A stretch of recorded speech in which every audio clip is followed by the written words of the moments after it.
तैयार साथियों, हो जाओ तैयार। अर्जुन करो तन मन धन, मांग रहा बलिदान वतन। साथियों, आज का सुंदर सा कार्यक्रम हमारा परिवार का, इसका शीर्षक आप सभी को मालूम है, संगठित हिंदू अखंड भारत। जब आप हमने देखा यूनान मिस्र रोमा मिट गए, जहाँ से कुछ बात है कि हस्ती मिटती नहीं हमारी। यूनान मिस्र रोमा और सिंधु घाटी की सभ्यता प्राचीन काल से हजारों साल पुरानी सभ्यता है, लेकिन आज यूनान मिस्र और रोम का नाम दुनिया के नक्शे से लगभग गायब हो चुका है।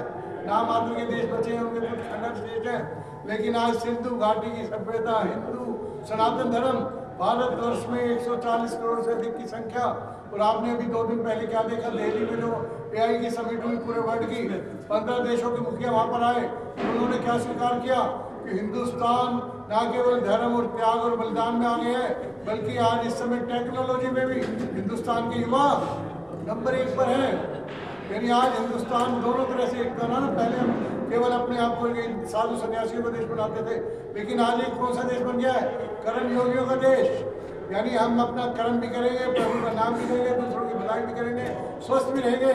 स्वामी विवेकानंद ने धर्म की परिभाषा बदल दी, बोली कोई जरूरत नहीं है मंदिरों में जाने की, भगवत गीता पढ़ने की, मैदान में आओ, फुटबॉल खेलो, मजबूत बनो, तभी आप लोगों से भी अपनी रक्षा कर सकोगे और अन्याय के खिलाफ भी इकट्ठे होकर उसका मुकाबला कर सकोगे। स्वामी दयानंद, पिछले हफ्ते आपने शिवरात्रि का पावन त्योहार देखा, मूल शंकर एक बालक 12 वर्ष का बैठा हुआ है अपने मंदिर में। उसने क्या देखा, शिव जी भगवान की मूर्ति पर रात के, उनके दादा ने बताया था कि रात को भगवान शिव दर्शन देंगे, उनकी भगवान शिव के चरणों में अगाध भक्ति थी। बैठ गए वो, रात के 12 बजे सब लोग अपने अपने घरों में चले गए, वो बैठे हुए एक कोने में ऐसे बिल्कुल सीधा अपनी जो है सिद्धासन में कि अभी भगवान शिव प्रकट होंगे, मैं उनके चरणों नमन करूंगा, प्रणाम करूंगा, उनके दर्शन करूंगा। लेकिन क्या देखा उन्होंने, बहुत से चूहे आए इधर उधर से और नीचे पड़े हुए फल और दूध और सबको खाने लगे, मिठाइयों को। और 2-4 चूहे तो शिव जी भगवान की जटाओं पर चढ़ गए, उन पर भी किसी ने कुछ लगाया था, वो खाने भी लगा ऐसा सामान, और उनको चढ़ाकर खा रहे। अब मूल शंकर के हृदय में आया कि ये भगवान शिव कैसा है, अपनी रक्षा नहीं कर सकता, हमारी रक्षा क्या करेगा। उनके मतलब दिमाग में कुछ ऐसा है कि ये तो बात नहीं बनने वाली, यदि हम इन मूर्तियों के भरोसे रहेंगे तो आगे उन्होंने क्या कर पाएंगे। आगे चलकर उन्होंने महात्मा दंडी स्वामी जी के आश्रम में जाकर शिक्षा ग्रहण की और लोगों को बताया असली भगवान और उसकी शक्ति तो आपके अंदर है। ये मूर्तियां तो हमें बताती हैं कि वो आपने उनके गले में सर्प है, चंद्रमा है, हम भी वैसे ही बने, लेकिन खाली उस पहचान की मूर्ति को देखकर लेकिन वो हमारी रक्षा करेगी, ऐसी संभावना नहीं है। मोहम्मद गजनवी ने जब हमारे देश पर आक्रमण किया, 800 भक्ते बड़े बलिष्ठ तंदुरुस्त सभी युवा थे, सभी अपने आप को मतलब पुजारी और अच्छे मतलब स्वास्थ्य वाले थे। गजनवी ने आक्रमण किया, उसके साथ कहते कि तकरीबन 200 लोग थे।